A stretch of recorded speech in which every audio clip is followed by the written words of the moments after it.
ladies and gentlemen, Sylvester Stallone. Here we go, everybody. We're back from our show. There we go. What's this mean for you? Something like this, getting more acknowledgement?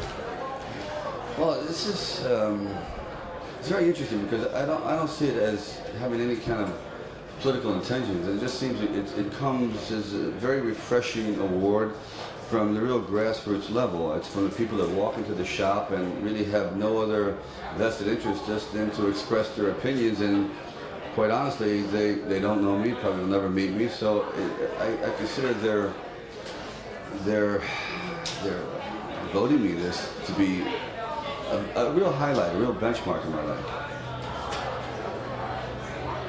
Can you tell us, can you give us a little bit of background on Judge Dredd right now? I don't know whether we'll be seeing you next weekend or not. Well, Judge Dredd takes place about 200 years in the future, and everything that we hold so dear, basically democracy has collapsed and crumbled. And the court systems no longer exist, and there's anarchy, there's unemployment, 90% cities, there's 600 million people living in the United States, and only 3 cities are functioning. 90% of the United States has been nuked out. So the only thing that keeps some semblance of law and order are the judges, and they're empowered with too much power. And basically it's a story about that dilemma, whether to be liberal or to be a little too conservative, and where is the balance in the middle. And it's like it's like a fascist fantasy, And who are you? What are you in that? I am Judge Dredd. But what are you?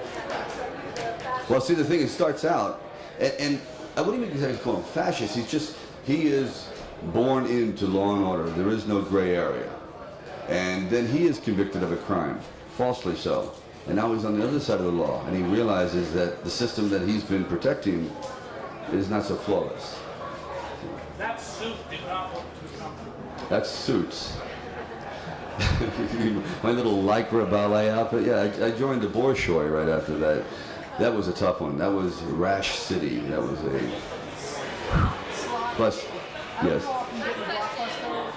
If you had to rent a few of yours, I go to Block. I'm one of their bigger customers. well, would you go into, you gotta recommend 3 of your titles, looking back on, Mine? yeah, some of the home videos that you Well, I think Fist, I think Nighthawk won't disappoint people, and First Blood, I think. Well, because I think those films are very, very solid. They're not overly produced, and they rely much more along the lines of story content and characterization. It's right before the latter part of the 70s and early 80s when we discovered gasoline and dynamite and pyrotechnics and car chases and laser sound and everything else. It was a little bit more simplified and had one foot in the realm of reality.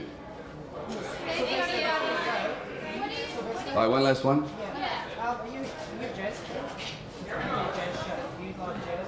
Jazz? I tell you the truth, I'm not that versed on it, but I do enjoy good music.